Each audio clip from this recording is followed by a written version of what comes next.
এটি সেই দুমড়ে মুচড়ে যাওয়া অটোরিকশা। ট্রাকের ধাক্কায় এই অবস্থা হয়েছে অটোরিকশাটির। এই দুর্ঘটনায় প্রাণ গেল ৩ জনের। এদের মধ্যে ঘটনাস্থলে মৃত্যু হয় অটোরিকশায় থাকা আঁখি চৌধুরী ও চালক সজল ঘোষের। এছাড়া গুরুতর আহত অবস্থায় শান্তিগঞ্জ উপজেলা স্বাস্থ্য কমপ্লেক্সে নেওয়া হলে আঁখি চৌধুরীর মেয়ে প্রথমা চৌধুরীকেও মৃত ঘোষণা করেন চিকিৎসক।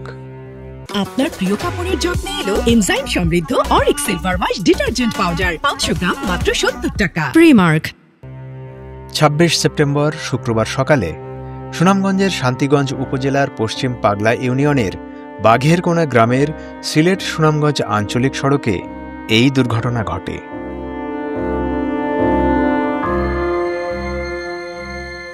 মৃতদের মধ্যে আঁখি চৌধুরী ও তার মেয়ে সুনামগঞ্জ পৌর শহরের উকিলপাড়া এলাকার বাসিন্দা এবং অটোরিকশার চালক সজল ঘোষের বাড়ি শহরের নবীননগর এলাকায়।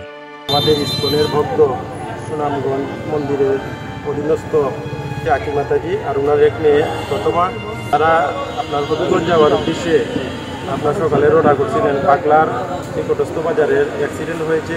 তো আমরা তৎক্ষণাৎ খবর পেয়ে পাগলায় এসে আমরা লাশ শনাক্ত করেছি।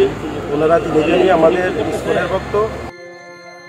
পুলিশ জানায়, শুক্রবার সকালে সুনামগঞ্জ থেকে সিএনজি চালিত একটি অটোরিকশা সিলেটের দিকে যাচ্ছিল। সেটি শান্তিগঞ্জ উপজেলার বাঘেরকোনা এলাকায় পৌঁছালে বিপরীত দিক থেকে আসা একটি ট্রাক অটোরিকশাটিকে ধাক্কা দেয়। এতে ৩ জনের প্রাণহানি ঘটে।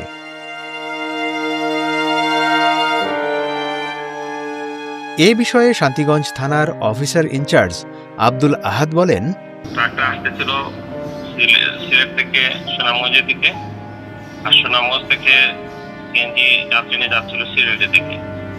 আর সেটা হচ্ছে ওই রাস্তায়, এটা হচ্ছে ওই যে বাঘেরকোনা ওই জায়গাতে মুখোমুখি সংঘর্ষে ট্রাক সিএনজি চালক এবং যাত্রী মা মেয়ে তারা যদি মারা গেছে।